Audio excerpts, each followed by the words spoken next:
주님의 이름으로 환영하고 축복합니다. 우리 시간 한번 좌우에 계신 분들과 이렇게 웃으면서 인사했으면 좋겠습니다. 잘 오셨습니다. 성령 충만하세요. 그렇게 인사하겠습니다. 잘 오셨습니다. 성령 충만하십시오. 우리 예배 가운데 성령님 임하여 주시옵소서. 그런 마음으로 우리 시간 힘차게 한번 박수 치면서 찬양 드리도록 하겠습니다.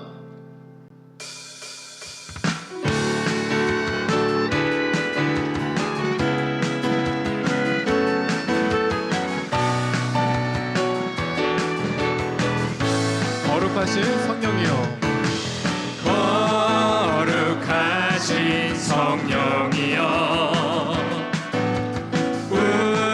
우리에게 임하소서. 성령의 불로 오셔서 세상 헛된 마음 태우소서. 주를 바랄 때 성령이여, 성령이여, 성령이여 임하소서. 거룩하신 성령이여, 우리에게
임하소서. 메마른 나의 심령 위에 주님의 은혜에 담비 내려 나를 벅 적셔 주옵소서. 주의 권세 주의 능력 지금 이 시간이 마셔서 악한 권세 모두 깨뜨리고 주님 나라 임하소서. 성령이여 임하소서. 성령이여 임하소서. 메마른 나의 심령 위에 주님의 은혜에 담비 내려 나를 꼭 적셔 주옵소서. 주의 권세 주의 능력 지금 이 시간이 마셔서 악한 권세 모두 깨뜨리고 주님 나라 임하소서. 영광 할렐루야. 예수의 그 피가 내게 숨기 주네. 구원이 되시네. 영광 할렐루야. 예수의 이름이 능력되네. 소망이 되시네. 성령이여 임하소서. 메마른 나의 심령 위에 주님의 은혜에 담비 내려 나를 꼭 적셔 주옵소서. 주의 권세 주의 능력 지금의 시간이 나셔서 악한 권세 모두 깨뜨리고 주님 나라 임하소서.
박수, 영광의 박수 올려드리겠습니다.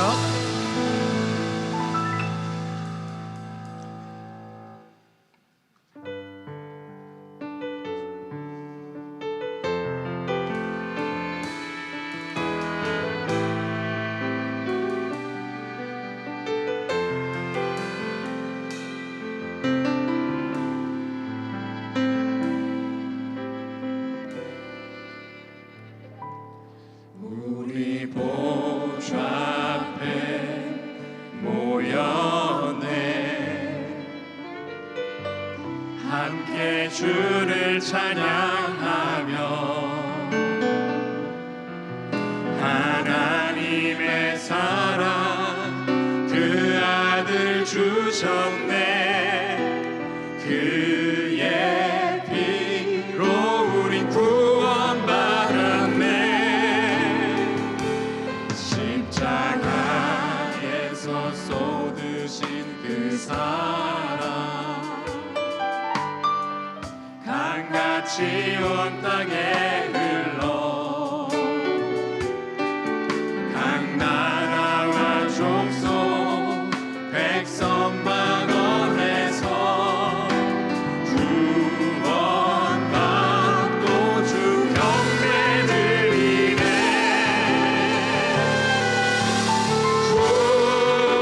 구원하심이 보좌에 앉으신 우리 하나님과 어린 양의 인도다. 구원하심이 보좌에 앉으신 우리 하나님과 어린 양의 인도다.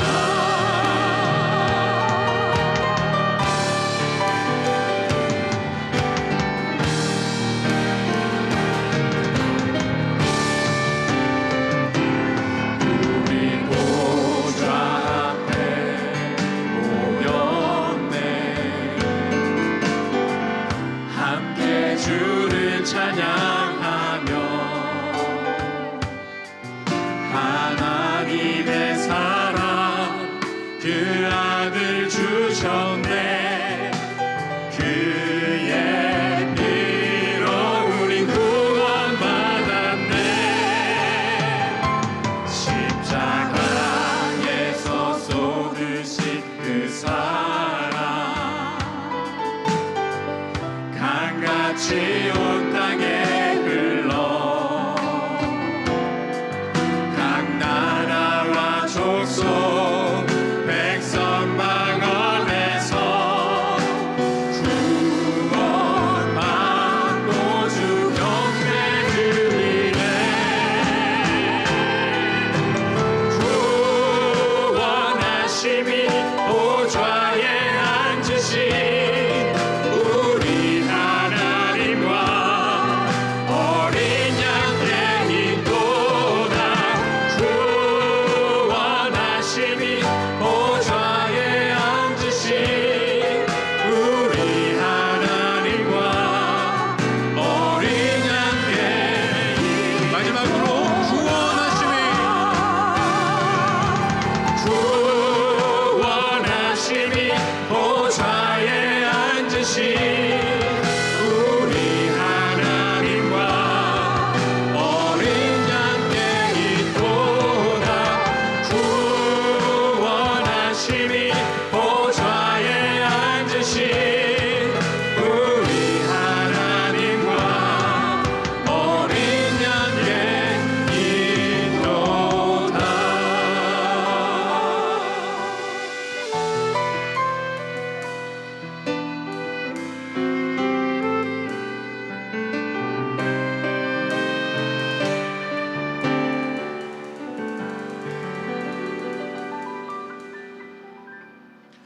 이제 다 같이 일어나셔서 주님의 성령 찬양하겠습니다.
사도신경으로 우리의 신앙을 고백하겠습니다.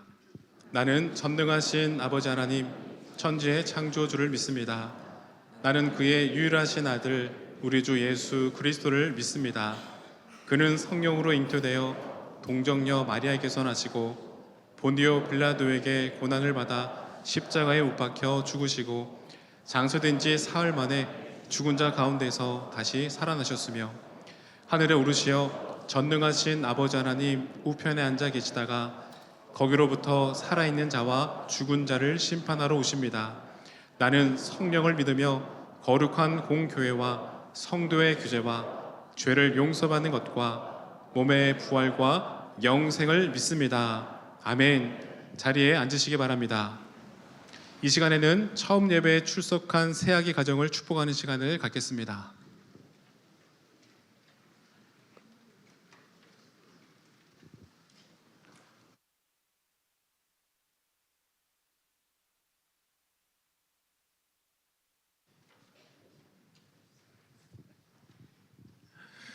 네, 오늘은 우리 예쁜 아기가 한 명 올라왔습니다. 신진호, 우리 신승원 집사님, 또 지예은 성도 가정해 주신 첫 번째 아기입니다.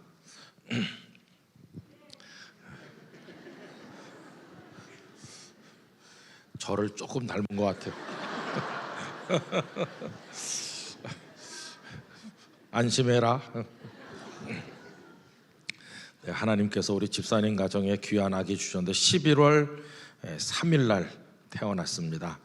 그래서 이렇게 똑바로 아빠가 안고 나왔는데 오늘은 이렇게 품에 안겨 나왔지만은 다음에는 이제 본인이 걸어서 평생 하나님의 집에 예배자가 될 줄 믿습니다. 우리 진호를 위해서 기도하도록 하겠습니다. 거룩하신 아버지 하나님, 우리 하나님께서 사랑하시는 아빠 엄마 사이에서 우리 진호가 태어나게 해주셔서 감사드립니다. 이제 2달쯤 되어가고 있습니다.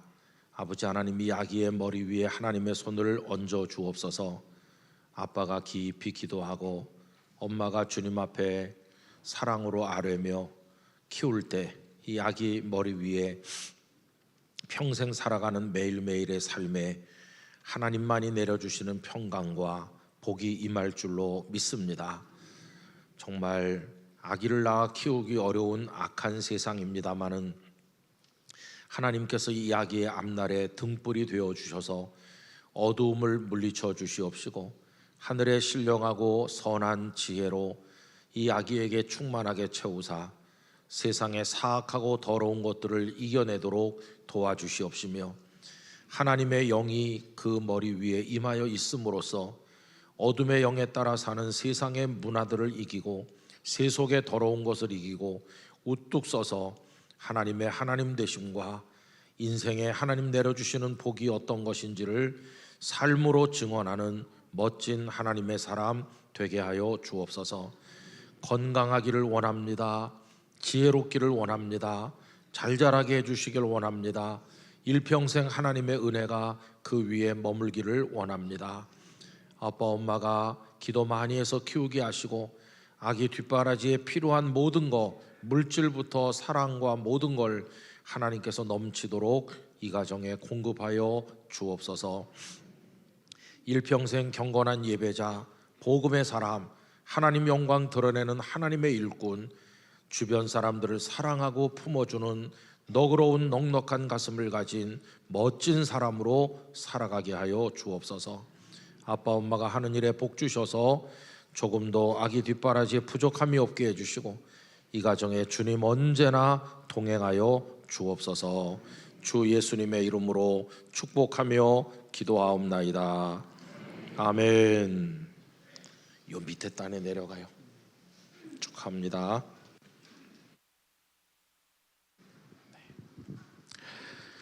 이 시간 우리 손을 펼쳐서 축복하겠습니다. 당신은 사랑받기 위해, 당신은 사랑받기 위해 태어난 사람, 지금도 그 사랑 당신은 사랑받기 위해 태어난 사람, 지금도 그 사랑 받고 있지요. 사랑합니다. 축복합니다.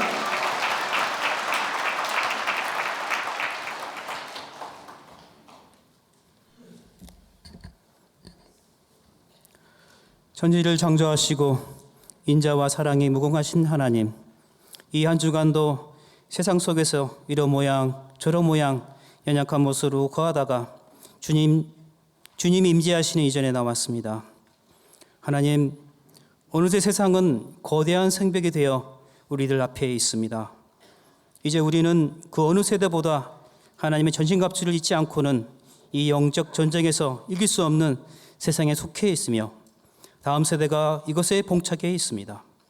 하나님, 우리를 불쌍히 여겨주시고 이 땅에 은혜의 비를 내려주시옵소서. 그리고 예배를 회복시켜 주시옵소서.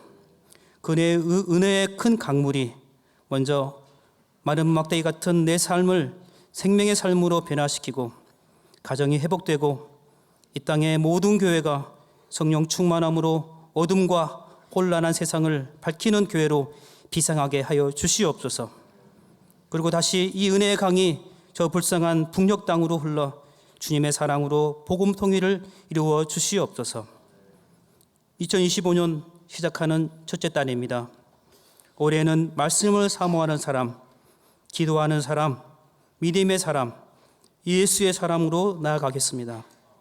세상은 화려하고 보이는 것으로 부유함을 자랑하지만 우리는 예수를 자랑하여 속이는 자 같으나 참되고 무명한 자 같으나 유명한 자요, 죽은 자 같으나 우리가 살아있고 징계를 받은 자 같으나 죽임을 당하지 아니하고 근심하는 자 같으나 항상 기뻐하고 가난한 자 같으나 많은 사람을 부유하게 하고 아무것도 없는 자 같으나 모든 것을 가진 자로 살게 하옵시옵소서. 김호중 이 목사님, 하나님 말씀을 대언하실 때 전하는 자와 듣는 자가 모두 마음이 뜨거워져 이 생명의 말씀으로 한 주간 믿음, 소망, 사랑으로 승리하게 하여 주시옵소서. 호산나 찬양대가 주님의 영광과 위엄을 노래하며 주님을 찬양하오니 주님 하나님 홀로 영광 받으시고 호명하여 주시고 주님의 영광이 충만하게 임하여 주시옵소서. 영락교회 80주년을 위해 힘든 과정 가운데도 묵묵히 자신의 일을 감당해 나가며 섬기고 있는 그 노고를 기억하여 주시고 주님 영광 받아 주시옵소서. 병마와 싸우는 분에게 담대함과 용기를 주시고 치유의 은혜를 주시옵소서. 학업에 있는 자녀에게 지혜를 주시고 믿음의 친구와 선생님 만남의 축복을 주시고 세상에 나와서는 직장의 축복, 배우자 만남의 축복을 주시옵소서. 이 모든 것 예수님의 이름으로 기도드립니다.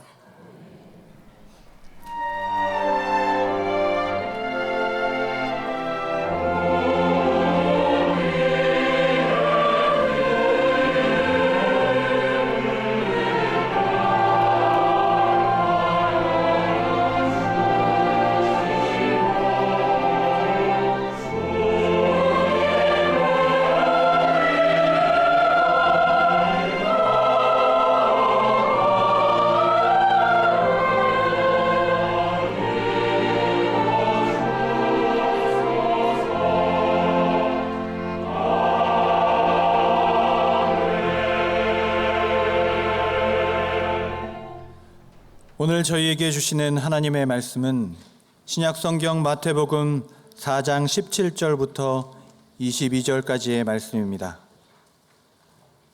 마태복음 4장 17절부터 22절까지의 말씀입니다.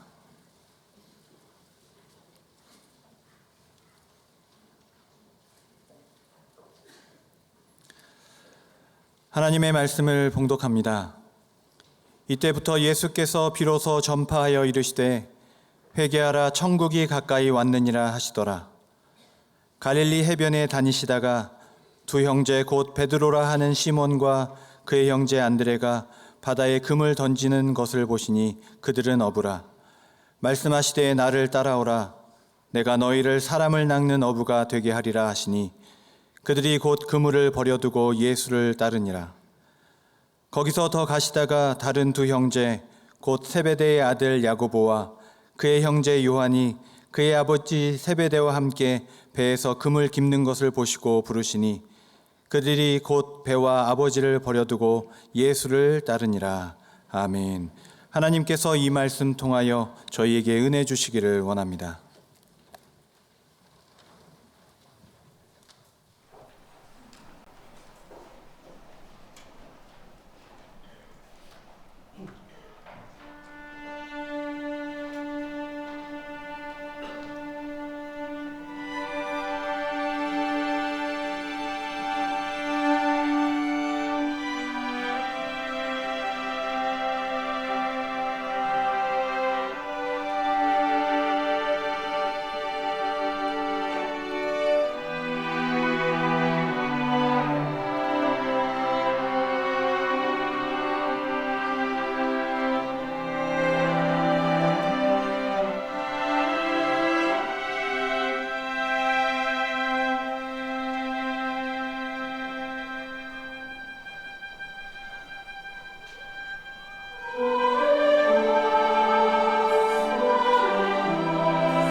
가장 높고 높으신 만왕의 왕이신 우리 주님께 우리의 모든 영광을 올려드리기를 원합니다. 1월은 기도드림의 달로 시작을 하였습니다. 그래서 금요일마다 다른 교회 목사님 두 분이 오셔서 말씀을 하셨고, 이번 금요일은 안양교회 이구현 목사님 오셔서 말씀을 전할 것입니다. 금요기도에 많이 오셔서 함께 하나님 앞에 기도를 드리실 수 있기를 바랍니다. 제가 부산에 있을 때인데 포항에 있는 어느 교회에서 집회를 인도해 달라는 부탁을 받고 갔습니다. 근데 집회는 새벽에 하고 또 저녁에 하기 때문에 낮 시간에는 시간이 자유로웠습니다. 그 목사님께서 목사님 포항에도 볼만한 데가 많은데 제가 좀 구경 좀 시켜드리겠습니다 그러길래 거절했습니다. 목사님은 아마 제가 하루 종일 기도하기 위해 거절하나 그렇게 생각했겠지만 그건 오해입니다. 그 목사님이 가자는 데는 저도 가봤고요. 그래서 제가 혼자 가고 싶은 데가 있었거든요. 거기는 그 포항의 아주 이름난 명산인 내연산이라는 산이었습니다. 그때 산에 많이 다니던 때인데 내연산을 못 가봤기 때문에, 그래서 그 내연산에 혼자서 이제 가는 겁니다. 그 목사님은 제가 어디 가는지 모르죠. 근데 갈래니까 마음이 좀 찜찜하긴 한데 그래도 하여튼 산에 올라갔는데, 산에 좀 다녔다는 알량한 교만 때문에 등산로를 무시하고 떡 보니까 저기 봉우리가 보이길래 아, 정상이 저기 있구나 그러면서 제가 알아서 길을 잡아가지고 제 멋대로 이제 가는 거죠. 근데 이게 가다 보니까 그게 정상이 아니었어요. 진짜 정상은 저 뒤에 따로 있다는 것을 한참 간 다음에 알게 됐고, 그리고는 계속 그래도 고집스럽게 갔는데 그 다음에 벌어진 사태는요, 날개가 있어야 건너갈 수 있는 절벽이 제 앞을 가로막고 있었습니다. 거기는 어떻게 해볼 도리가 없는 까만 절벽이었어요. 그래서 기가 막혀서 앉아 있다가 할 수 없이 왔던 길을 돌아서 내려오는데, 아휴, 그래서 올라가느라고 한 2-4시간 이상, 내려온다고 한 2-4시간 이상, 그게 헛수고를 많이 했어요. 그날 정상에 가긴커녕 가지도 못했고, 그리고 까딱 잘못했으면 그 교회 저녁 집회 도착도 못할 뻔했어요. 그 다음부터는 굳게 결심하기를, 아무리 집회하는 그 교회에서 좋은데 구경시켜 준다고 그래도 절대 가지 않으리라. 하루 종일 기도만 하고 있어야 되겠다. 이제 그런 생각을 하게 됐어요. 근데 여러분, 이런 어처구니 없는 헛수고 에너지와 시간을 낭비하는 일이 우리 인생을 살다 보면 가끔 있어요. 오랫동안 몇 년을 했는데 손에 쥔 게 아무것도 없는 그런 일이 있잖아요. 근데 뭐 인생에만 그런 일이 있는 게 아니고 예수님을 믿는데도 그런 일이 있습니다. 벌써 좀 시간이 된 얘기입니다만은 우리 교계를 위해서도 많이 수고하시고 여러 가지 봉사를 많이 한 상당히 이름 있는 장로님이 계셨는데, 그 장로님이 세상 떠날 때 마지막 남긴 말이 이거였다고 그래요. 내가 믿어보니까 하나님 없더라. 참 기가 막힌 얘기잖아요. 아니, 그렇게 이름이 알려질 정도로 봉사도 열심히 하고 교회 일도 많이 한다고 그랬는데 그게 뭡니까 도대체? 그럼 평생 동안 뭘 한 거예요? 그게 헛수고 한 거잖아요. 저는 우리 영락교회 성도들의 인생이나 신앙에 있어서 그런 일이 절대로 없기를 바랍니다. 그러고 있으면 안 되는 거죠. 근데 우리가 복음서 말씀을 읽어보면 뜻밖에도 예수님 제자들이 헛수고를 했구나 하는 것을 알게 돼요. 그게 기간이 얼마 정도 되느냐 하면은 3년쯤 됩니다. 왜냐하면 그들이 예수님을 따라다닌 기간이 3년쯤 되거든요. 제자들이 예수님을 따라다닌 기간이 3년쯤 된다는 걸 어떻게 알 수 있나?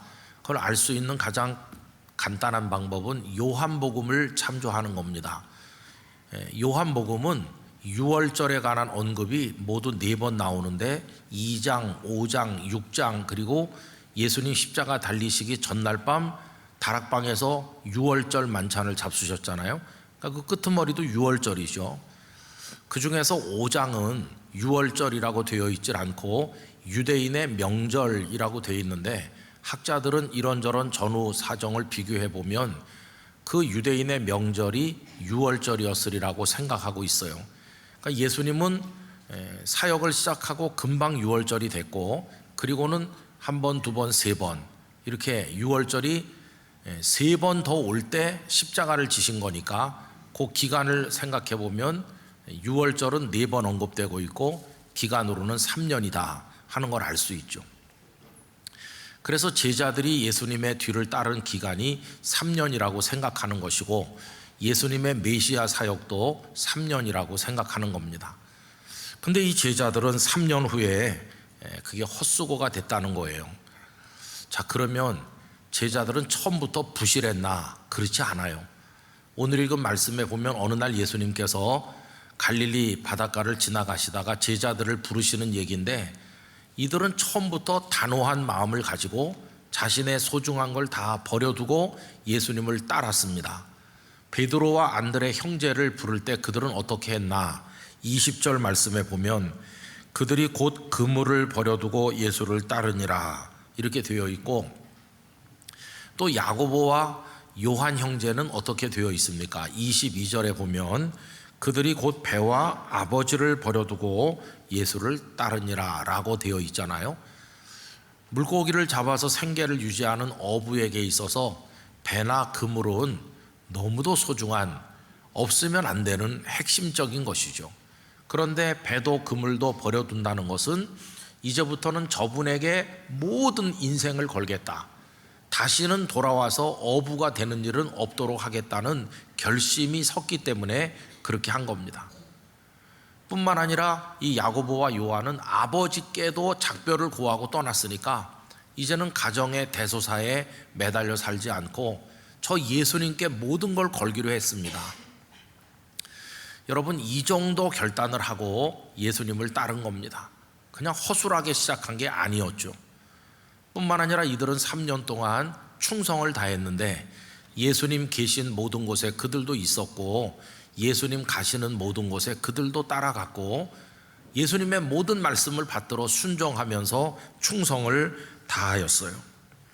그런데 3년 후에 그게 헛수고인 거예요. 그걸 헛수고라고 말하는 이유는 요한복음 21장 말씀에 보면 그들이 어부에서 시작한 거 아니에요? 그런데 3년 후에 다시 갈릴리의 어부로 되돌아갔으니까 그 3년이 헛되다는 거예요. 요한복음 21장 2절 3절입니다. 시몬 베드로와 디두모라 하는 도마와 갈릴리 가나 사람 나다나엘과 세베대의 아들들과 또 다른 제자 둘이 함께 있더니, 시몬 베드로가 나는 물고기 잡으러 가노라 하니 그들이 우리도 함께 가겠다 하고 나가서 배에 올랐으나 그날 밤에 아무것도 잡지 못하였더니. 본래가 갈릴리 어부였는데 3년 후에 또다시 갈릴리 어부가 됐으니까 그럴 바에는 애초부터 예수님을 안 따라간 것만 못하잖아요. 그래서 헛수고라고 이야기를 하는 것이죠. 근데 상황까지도 어쩌면 그렇게 똑같은지 몰라요. 누가복음 5장에 보면 시몬이 예수님의 제자가 되던 날 일을 알 수 있는데, 그날따라 물고기를 한 마리도 못 잡고 빈 그물이죠. 밤새 헛수고를 했죠. 그리고는 집에 오는데 예수님이 배를 빌려가지고 타시고 육지에 있는 사람들에게 말씀을 가르치시고는 그에게 하시는 말씀이 깊은 데로 가서 그물을 내려 고기를 잡으라.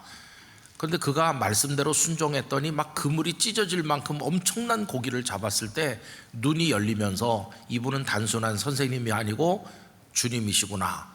그 앞에 털썩 무릎 꿇고 엎드려서 주여 나는 죄인으로소이다 나를 떠나소서. 이렇게 했을 때 예수님께서 그를 떠나신 게 아니라 오히려 무서워하지 말라고 하시면서 나를 따라오면 이제부터 사람을 취할 것이라고 제자를 삼으셨잖아요. 그때도 고기를 한 마리도 못 잡고 있는 상황이었는데 3년 후에 다시 갈릴리의 어부로 돌아갔는데, 요한복음 21장에 보면 예수님 찾아오셔서 그들을 만나는 그날 밤에도 한 마리도 고기를 못 잡고 있다가 주님께서 배 오른편에 금을 던져라.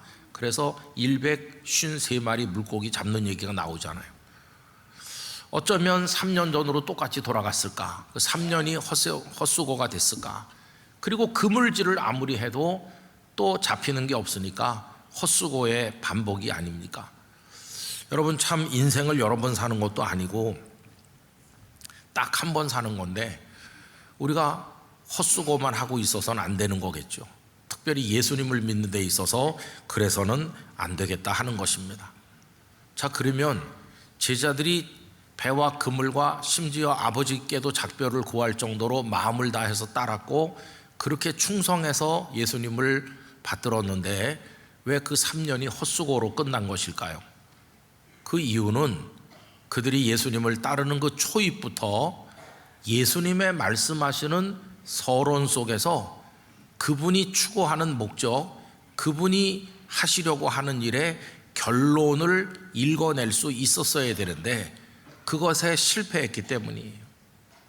우리가 책을 한 권 읽는다고 할 때 다 읽었는데도 책의 결론을 모른다고 그러면 헛수고한 거 아닙니까? 근데 꼭 책을 읽을 때 맨 마지막 장, 마지막 줄까지 읽어야만 아는 건 아니에요. 여러분, 학술 서적 같은 걸 읽어보면은 경험이 많고 학문적 소양이 뛰어나고 보는 눈이 열린 사람은 벌써 그 저자의 그 서론, 그 인트로덕션 부분만 읽어도 이 저자가 이 책에서 주장하려고 하는 게 뭐구나 하는 거를 딱 짚어낼 수 있는 거죠. 그게 이제 실력 있는 사람이죠. 벌써 서론만 보면 그 속에 숨어있는 결론을 포착할 수 있다는 거예요.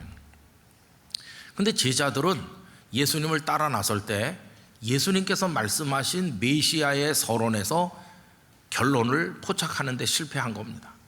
그럼 여러분, 예수님의 서론이 뭘까요? 우리 지난 주일에 이미 읽었고 오늘 본문에도 포함되어 있는 17절 말씀이 예수님이 세상에 외치신 서론입니다. 17절을 다시 한번 읽어보도록 합시다. 이때부터 예수께서 비로소 전파하여 이르시되 회개하라, 천국이 가까이 왔느니라 하시더라.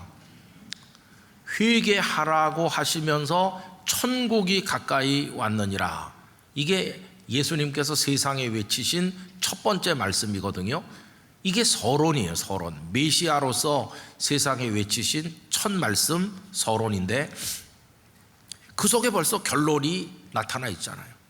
그분이 무엇을 목적으로 오셨는지, 그분이 우리들에게 주시려고 하는 궁극의 축복이 무엇인지가 벌써 그 속에 딱 나타나 있잖아요. 여러분, 그게 뭡니까? 천국입니다. 천국. 예수님은 땅의 나라를 설명하려고 오신 게 아니라 천국을 위해서 오셨다는 걸 벌써 거기 말씀했거든요. 복음서 말씀을 읽어보면 모든 게 천국으로 초점이 맞춰져 있어요. 예수님께서는 천국이 어떤 나라인지, 천국의 생명은 어떤 생명인지, 천국의 평화는 어떤 것인지를 말씀하셨습니다. 또 지난 주일에 이미 우리가 생각한 것처럼 그 천국에 호적하는 방법이 뭔가, 그것은 회개하는 거라고 그랬어요. 우리 지난 주일에 다 생각한 거죠.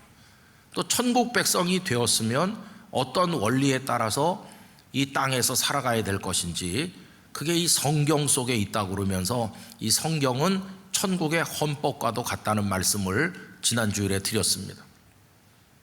또 예수님은 이 천국의 백성으로 이 땅의 나라에 살아가고 있는 우리들에게 이 땅의 나라가 얼마나 위협을 강하며 우리를 미워하며 우리에게 유혹을 하는지, 우리를 얼마나 힘들게 하는지를 쭉 말씀하시면서 그 유혹을 이기는 방법에 대해서, 그리고 그 공격을, 그 환난과 핍박을 견디어내는 방법에 관해서 이미 다 말씀을 쭉 하셨어요. 이러고 보면 예수님은 철저히 천국이라는 결론을 위해서 이 땅에 오신 분이세요.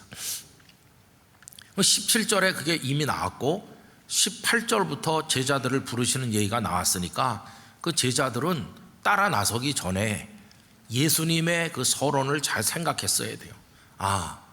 이분은 무엇을 위해 오셨나? 이분은 천국을 위해 오셨구나. 그런데 만약에 자기 마음속에 천국에 대한 거부감이나 아무 관심이 없다면 예수님의 제자가 되지 않는 게 더 나아요. 그죠? 그런데 예수님을 배도 그물도 아버지까지 작별하고 따라 나설 때는 반드시 나도 천국을 얻고야 말겠습니다. 이런 결단이 있으니까 따라 나서는 거 아니겠어요? 근데 복음서를 읽어보면 뜻밖에도 주님은 계속해서 천국에다 초점을 맞추고 계시는데 제자들의 생각은 전혀 다른 데 가 있었다는 거예요. 천국이 아니었어요. 그럼 제자들의 생각은 어디 가 있나? 그들은 철저히 이 땅의 나라에 마음이 가 있었어요. 그런 예가 여러 군데 있습니다. 그 중에서 한두 가지만 얘기하면 이런 거예요. 어느 날 오늘 본문에 등장하는 야고보, 요한 두 형제가 예수님께 와가지고 예수님, 당신이 인기를 얻으시고 왕이 되시걸랑 우리를 한 사람은 오른쪽 한 사람은 왼쪽에 앉게 해주세요. 이게 뭡니까? 예수님을 통해서 부귀영화를 누리고 싶다는 거예요. 그 얘기가 마가복음 10장 35절부터 나옵니다. 세베대의 아들 야고보와 요한이 주께 나와 여짜오되 선생님이여 무엇이든지 우리가 구하는 바를 우리에게 하여 주시기를 원하옵나이다. 36절 이르시되 너희에게 무엇을 하여 주기를 원하느냐. 37절 여짜오되 주의 영광 중에서 우리를 하나는 주의 우편에 하나는 좌편에 앉게 하여 주옵소서. 마태복음에 의하면 이때 이 두 사람은요 자기들 둘만이 나와서 말한 게 아니고 어머니까지 동원한 게 나옵니다. 어머니까지 앞세워 가지고 왔어요. 여러분, 옆에 사람이 없는 것도 아니고 다른 10명의 제자들 뿐만 아니라 다른 사람들이 옆에서 다 보고 있는데 이런 청탁을 하는 거 얼굴이 두꺼운 거 아닐까요? 얼굴이 정말 두껍죠. 민망한 줄 모르는 거예요. 여러분, 저는 어떨 것 같습니까? 저는 절대 이렇게 못할 사람이에요. 저는 절대 이렇게 얼굴이 두껍지 않아요. 만약에 저보고 이런 청탁을 하라 그러면은 사람들 그렇게 보는 데서 저는 절대 못합니다. 그럼 저는 어떻게 할까요? 예수님, 조용한 데로 가시죠. 이렇게 해가지고 아무도 안 볼 때 살짝 제가 이런 말 했다는 거 남한테 말하지 마세요. 살짝. 이건 얼굴이 덜 두꺼운 게 아니라 아주 간교하기까지 한 거죠. 근데 아마 저만 그런 게 아니라 다 비슷할걸요. 나는 천국의 목적이 있기 때문에 저런 청탁은 아예 안 해. 그런 사람 멋있는 사람이고. 그러면 거기 옆에서 보는 사람 중에 나는 처음부터 천국에 관심이 있어서 저 사람들 같은 저런 청탁은 안 해. 그런 멋있는 사람 있었을까요? 한 명도 없습니다. 나머지 10명이 무슨 반응을 보였나? 마가복음 10장 41절에 보면 열제자가 듣고 야고보와 요한에 대하여 어떤 반응을 보였나요? 화를 낸 거예요. 왜 화를 냈을까요? 예수님 옆에 앉겠다는 얘기를 자기가 하고 싶었는데 선수를 빼앗긴 거예요. 아니 저놈들이 먼저 얘기하네. 내가 했어야 될 걸. 화가 나는 거예요. 그러니까 10명이 화를 냈다는 건 그 두 사람 포함해서 10명, 12제자 전부가 다 똑같아요. 다 똑같아. 이 사람들은 천국의 목적을 두고 예수님을 따른 게 아니고 전혀 엉뚱한데 생각이 가 있는 거예요.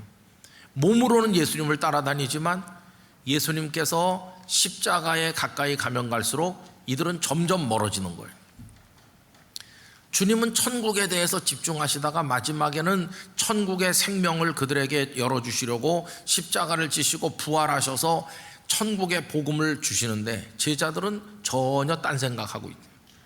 그러니 아무리 따라다녀봤자 마지막에 가보면 헛수고가 될 수밖에 없는 거죠. 근데 여러분, 이런 천국 복음을 믿는다고 하면서도 땅의 일에만 관심을 가지는 이런 모습은 지나간 2000년 기독교 역사에서 계속 반복되어 왔어요. 예를 들면 이런 게 있습니다.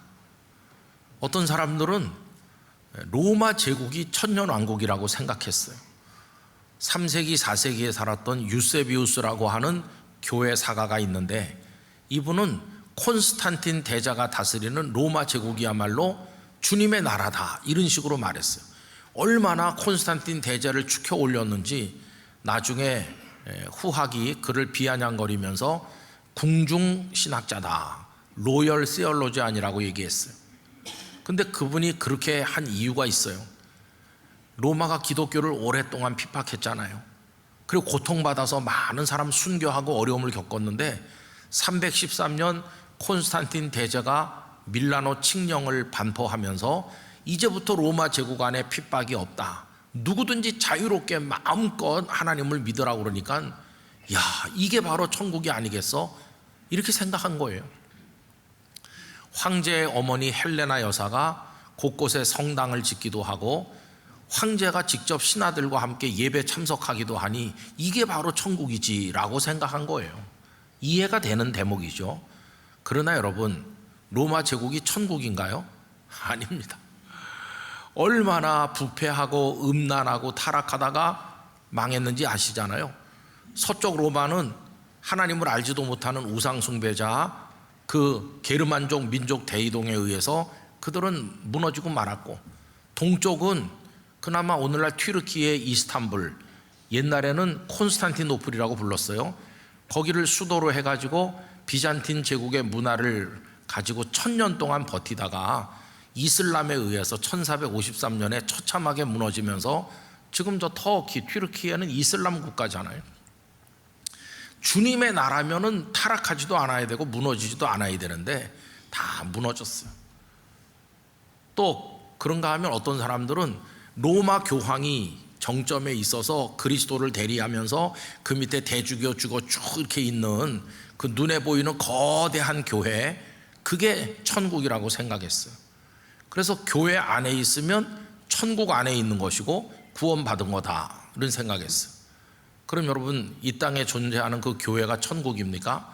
아닙니다. 그렇지 않아요. 얼마나 교회가 나중에 부패했는지, 교황이 사생아를 낳고 사생아가 또 교황이 되기도 하면서 하나님을 대신한다고 했으니 기가 막히고, 돈 내고 면죄부 사면 천국 간다고 하면서 엉터리를 가르쳤으니 그게 무슨 주님의 나라입니까? 종교 개혁이 일어날 수밖에 없는 거죠. 여러분, 이런 역사 속에서의 어리석은 반복이 계속되어 온 걸 알 수 있어요. 그래서 우리가 존경하는 4세기, 5세기에 살았던 교부 아우구스티누스, 우리가 흔히 어거스틴이라고 부르는 그분은 신의 도성이라고 하는 명작을 썼는데 데 키비타테 데이라고 하는 그 유명한 책에서 이렇게 말했습니다. 땅에 존재하는 그 어떤 개인도, 그 어떤 가정도, 그 어떤 공동체도, 그 어떤 나라도 하나님 나라가 아니다, 천국이 아니다. 이 땅에 존재하는 모든 것은 천국을 향하여, 천국을 그리워하고 사모하면서 천국을 향해 가고 있는 순례자일 뿐이다. 그러면서 지금 우리가 가고 있는 중이라고, 길 위에, 걸어가고 있는 길 위에 있기 때문에 도상의 존재다, 이런 식으로 얘기했어요. 그 어떤 훌륭한 것도 천국이 아니라고 말했어요. 땅에 있는 거는. 여러분, 오늘 우리들은 어떤지 생각을 해봐야 돼요. 오늘 우리들도 그런 비슷한 생각을 할 때가 많이 있어요. 지금 천국 복음을 말씀하신 예수님을 믿고 있지만 우리 생각은 예수님을 이용하거나 통해서 땅의 어떤 욕망을 달성하고 싶은 마음으로 그렇게 하고 있다면 제자들의 모습과 똑같은 거죠. 근데 예수님을 통해서 땅의 것을 얻으려고 하면 할수록 실망할 수밖에 없어요. 여러분, 요한복음 6장에 가보면 이런 얘기가 있습니다. 많은 사람이 예수님께 몰려왔어요. 왜냐하면 예수님께서 보리떡 5개, 물고기 2마리로 그들의 배를 불려주셨기 때문에. 그래서 사람들이 더 많이 오는 거예요. 저분에게 가면 배를 부르게 하는 떡을 준다. 그래서 또 왔어요. 근데 예수님께서 그들을 보니까 안타까우신 거예요. 기껏 나한테 요구하는 게 떡이냐? 나는 떡이나 주려고 온 게 아니고 영원한 생명, 영원한 떡을 주려고 왔는데 어떻게 그거를 달라고 하질 않고 먹고 돌아서면 금방 배고파지는 그 떡이나 달라고 하느냐. 이게 예수님의 안타까움이에요. 그래서 요한복음 6장 26절 27절에 보면 이런 말씀이 있어요. 예수께서 대답하여 이르시되 내가 진실로 진실로 너희에게 이르노니 너희가 나를 찾는 것은 표적을 본 까닭이 아니요. 이 말씀은 하늘의 위대한 어떤 걸 봤기 때문이 아니라는 거예요. 그럼 왜 온 것입니까? 떡을 먹고 배부른 까닭이로다. 또 떡을 주실라나? 그래서 나한테 온 거 아니냐, 이 얘기입니다. 그 다음 절에 보면 썩을 양식을 위하여 일하지 말고 영생하도록 있는 양식을 위하여 하라. 이 양식은 인자가 너희에게 주리니 인자는 아버지 하나님께서 인치신 자니라. 그래서 기대하는 떡을, 땅의 것을 안 주시니까 다 실망해서 갔어요. 그 많은 사람이 다 가고 몇 명 남았어요. 그래서 물어봅니다. 너희도 갈 거냐고. 그 얘기가 요한복음 6장 67절부터 나오는데 쉬운 성경 번역으로 제가 읽어드리겠습니다. 그래서 예수님께서 12 제자에게 물으셨습니다. 너희들도 떠나고 싶으냐? 시몬 베드로가 예수님께 대답했습니다. 주님, 주님께 영생의 말씀이 있는데 우리가 누구에게 가겠습니까? 우리는 주님이 하나님의 거룩한 분임을 믿고 알고 있습니다. 참 대답이 훌륭해요. 그러니까 베드로가 이때 주님은 영원한 생명을 주는 분인 걸 알고 있습니다. 주님은 천국을 위해 오신 걸 알고 있고, 우리 그래서 주님을 떠나지 않습니다. 참 훌륭하잖아요. 그런데 입으로는 그렇게 말하는 이들이 아까 말씀드린 것처럼 시간이 더 지난 다음에는 다 그냥 땅에 뭔가를 예수님을 통해 얻으려고 하다가 나중에 어떻게 됐나요? 예수님께서 왕이 되시기는커녕 겟세마네 동산에서 잡혀가시는 걸 보고는 그동안 헛수고했구나, 그러면서 제각기 다 흩어져 간 거예요. 그 겟세마네 동산에서 예수님께 실망하고 두려움에 빠져서 흩어져 가는 그들의 모습, 그리고 얼마 후에 나는 물고기나 잡으러 가겠어, 3년 전 그 모습으로 돌아가는 그들의 모습 속에서 3년이 헛수고였다는 게 드러난 거 아니겠어요? 여러분, 우리가 이 땅에 지금 살고 있어요. 그리고 땅의 것을 위해서 우리 기도 많이 해요. 사실 모든 성도들이 땅에서 하는 일이 잘 되기를 바라고, 자녀들이 잘 되기를 바라고, 뭔가 이루고 싶은 게 많아요. 저도 마찬가지입니다. 그리고 가끔씩은 그런 게 이루어지기도 해요. 그럼 참 기뻐해요, 그죠? 그러나 여러분, 그때 명심하실 것은 기뻐하고 하나님 주셔서 누리긴 하지만 절대로 영원하지 않다는 것을 알아야 된다는 것이, 그것 때문에 교만하셔서는 절대로 안 돼요.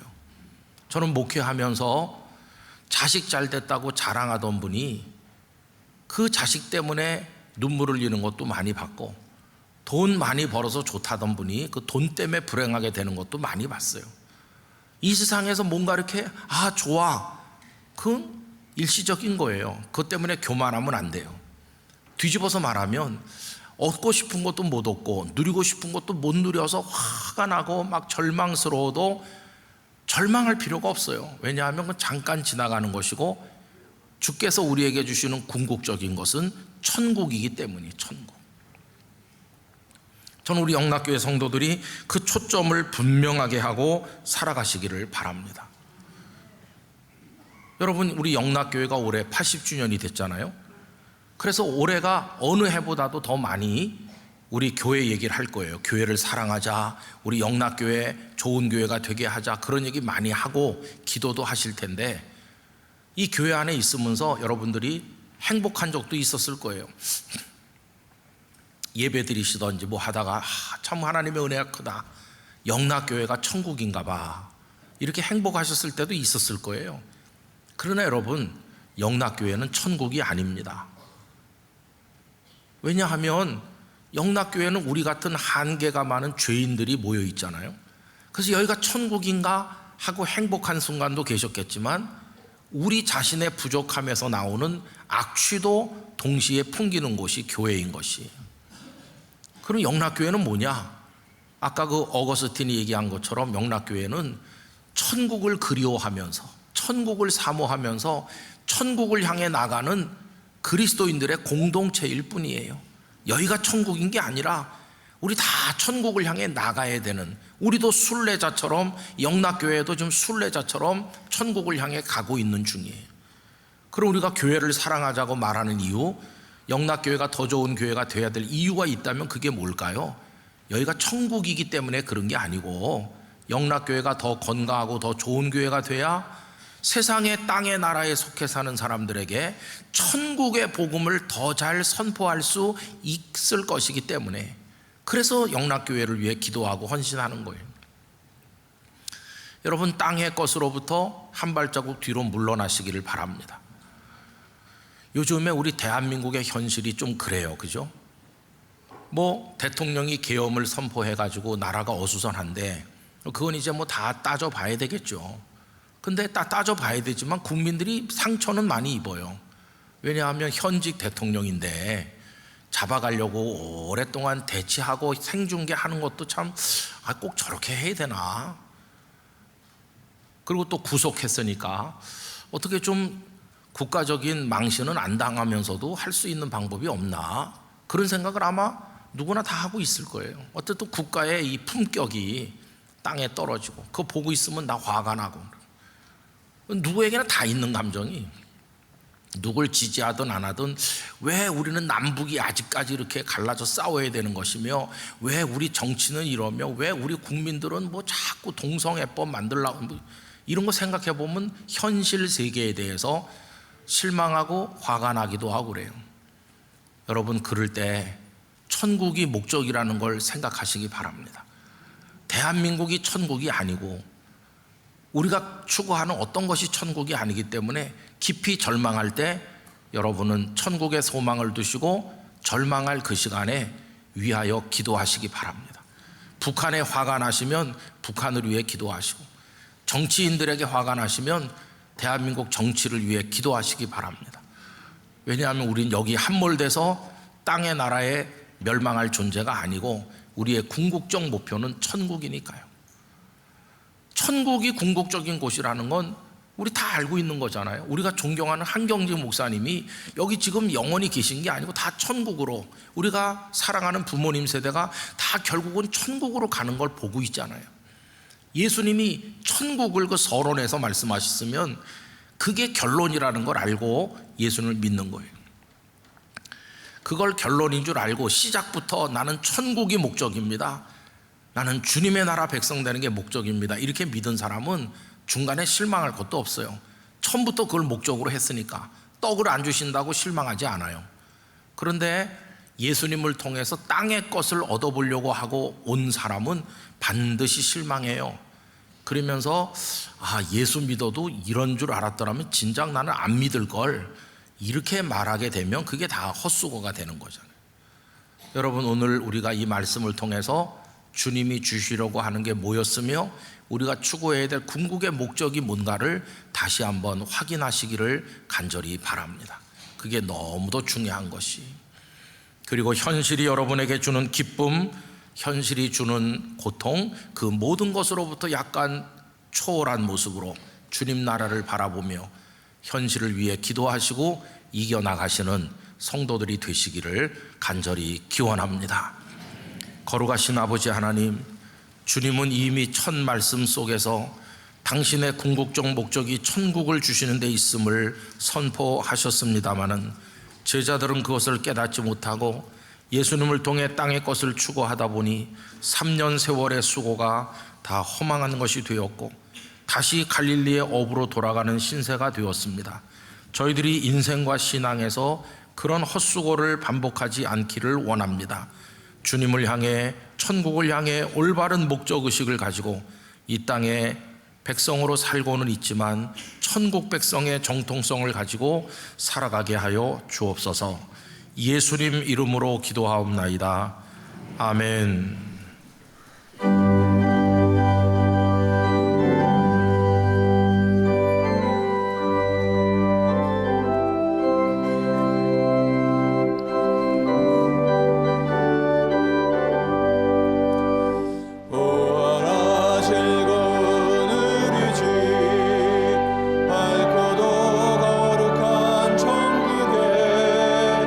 거룩한 백성들 거기서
이제 준비하신 주일 헌금을 드리겠습니다.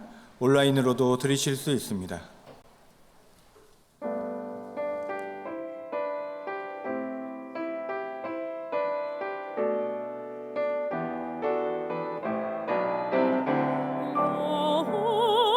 여호와여 주는 나의 방패 나의 영광 나의 머리를 들게 하시도다 내가 여호와께 부르짖으니 성산에서 응답하시네 천만인이 나를 에워싸도 두려워하느니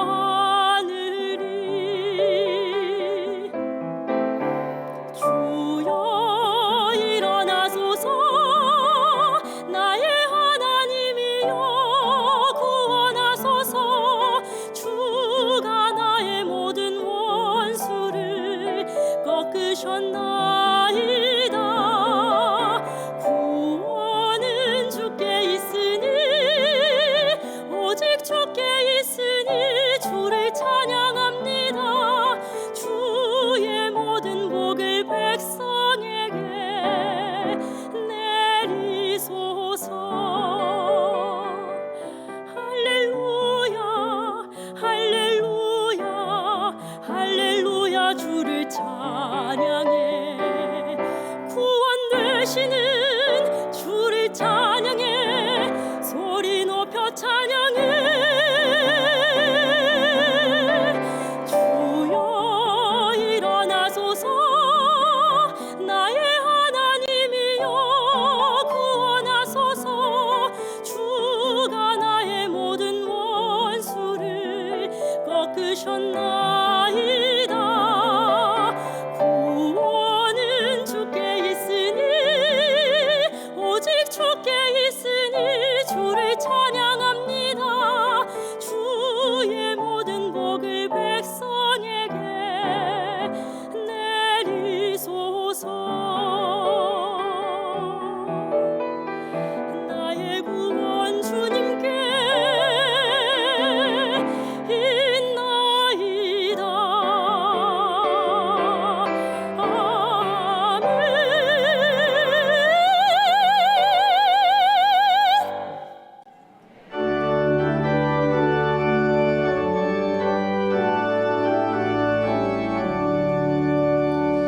내게 있는 모든 것을 아낌없이 드리네 사랑하고 의지하며 주만 따라 살리라 주께 드리네 주께 드리네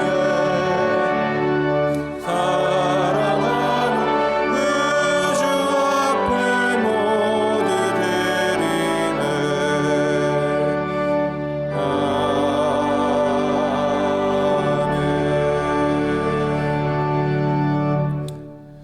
은혜와 사랑의 하나님, 우리에게 영원한 것을 허락하여 주시옵소서. 천국 소망과 천국 복음으로 사는 주의 백성들 다 되도록 성령이여 임하여 주시옵소서. 이 땅의 헛된 그물질을 버리고 예수 그리스도의 풍성한 식탁으로 달려가는 주의 제자들 되게 하여 주시옵소서. 다 헤아릴 수 없는 은혜, 다 되갚을 수 없는 은혜 감사하며 작은 예물 가지고 나왔습니다. 이 예물 통하여 오병이어의 기적을 일으켜 주시옵소서. 이 땅에 주님의 나라가 이루어지는 도구로 이 예물을 사용하여 주시옵소서. 마음과 정성을 다하여 드리는 손길 위에 하늘의 형통으로 갚아 주옵소서. 예수 그리스도의 이름으로 봉헌기도 드립니다. 아멘. 자리에 앉으시기 바랍니다. 새가족 여러분을 주님의 이름으로 환영합니다. 봉사관 1층 새가족 접수처에서 등록을 도와드립니다. 또는 교회 홈페이지에서 새가족 등록이 가능합니다. 세례 입교식이 3월 2일 주일 찬양예배 시 본당에서 있습니다. 이를 위한 교육은 2월 2일부터 23일 주일까지 4주간 봉사관 지하 예배실에서 진행됩니다. 접수는 오늘부터 교구 전도사가 받습니다. 첫 달 기도드림 특별 금요 기도회가 1월 24일 금요일 본당에서 있습니다. 예배가 진행되는 동안 기념관 2층에서 어린 자녀 돌봄반을 운영하오니 많은 참여 바랍니다. 오늘 찬양 예배는 여전도의 헌신 예배로 드리며 말씀은 보광중앙교회 김병복 원로 목사님이 전해 주십니다. 별세자 소식입니다. 고향 파주교구 50구역 오성의 은퇴 권사님이 별세하셨습니다. 고인은 김태영 장로님의 모친이 되십니다. 1월 20일 월요일 오전 7시 30분 연세대학교 신촌 장례식장에서 장례 예식이 있습니다. 노원교구 24구역 이용득 은퇴 집사님이 별세하셨습니다. 고인은 이순세 은퇴 권사님의 남편이 되십니다. 1월 20일 월요일 오전 10시 영락 동산에서 장례 예식이 있습니다. 슬픔을 당하신 유가족들에게 하나님의 위로가 함께 하시기 바랍니다. 이 시간 함께 암송할 1월 말씀은 구약성경 창세기 1장 1절입니다. 태초에 하나님이 이렇게 시작합니다. 다 함께 암송합니다. 태초에 하나님이 천지를 창조하시니라. 창세기 1장 1절 말씀. 아멘. 이제 다 같이 일어나셔서 앞뒤 좌우에 계신 분들과 이렇게 인사 나누겠습니다. 천국을 향하여 전진합시다.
이제는 생명의 구주 예수 그리스도의 은혜와 하나님 아버지의 사랑과 성령님의 교통하심이 함께 예배드리고 천국의 백성으로 살아갈 것을 굳게 다짐하는 모든 성도들의 기도 제목과 삶의 터전에 어려움 중에 있는 대한민국 정치, 경제, 사회, 문화, 교육 모든 현실과 우리 한국 교회와 선교사님들 가운데 영원히 함께 하시기를 축원하옵나이다. 아멘.